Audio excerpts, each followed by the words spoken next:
juga baca Quran. Pengkhianat bisa sholat. Tapi orang yang sebenarnya sholat, orang soleh, dia tidak mungkin khianat, dia tidak mungkin dusta, dia tidak mungkin mencuri. Kalau dicari di masjid bingung mana orang yang soleh, yang asli, yang benar, sulit karena semua sholat.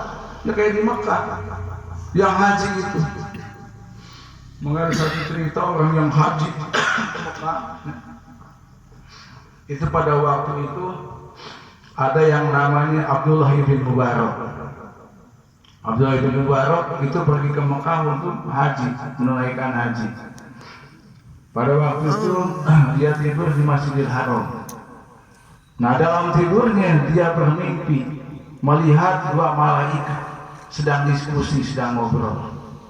Kata dua malaikat ini, yang satu nanya ke yang satu, berapa jumlah orang yang haji sekarang tahun ini? Dijawab sama satu malaikat yang satunya, yang haji tahun sekarang ada 600.000 orang.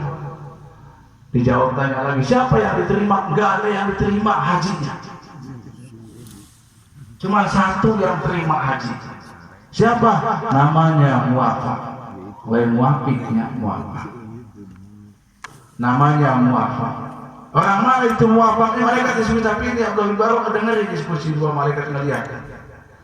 Oh, dia itu orang daerah sini, anda lupa daerahnya. Nah, sebabnya Muwafaq tadi, maka seluruh haji tadi diterima oleh Allah. Padahal yang 600.000 itu gak diterima hajinya semua. Akhirnya begitu bangun Abdullah bin Mubarak, begitu bangun dia ingat, dia cari tadi yang namanya Muwafaq, dicari ke tempatnya, ke desanya, ke kampungnya, sampai ke rumah.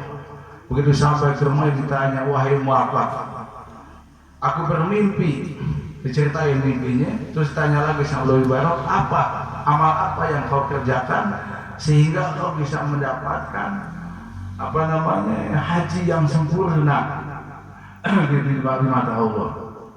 Apa jawab sama Muwafaq?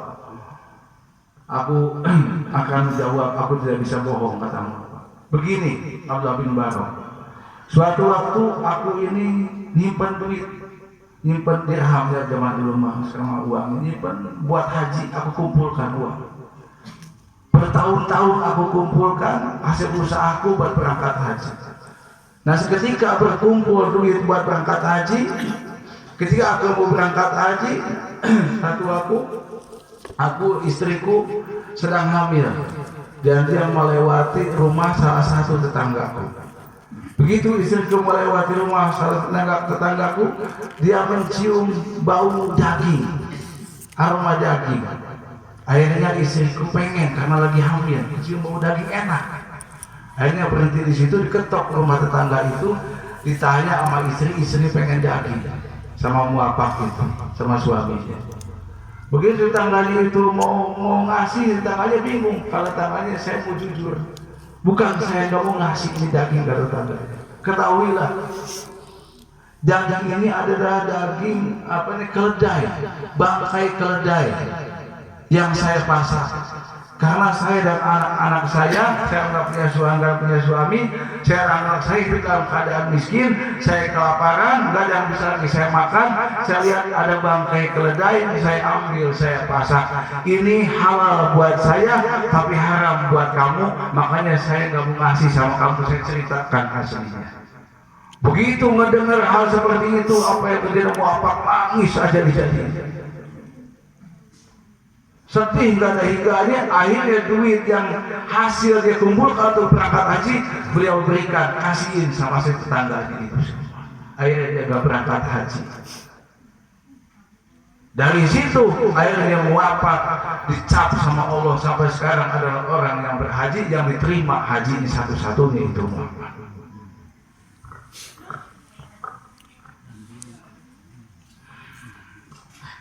Makanya zaman sekarang aneh. Orang berangkat haji, kau mau umroh, berarti buka hutang, tadi bayar, terus mangkat kan gelo. Ini gimana yang ngejar apa itu?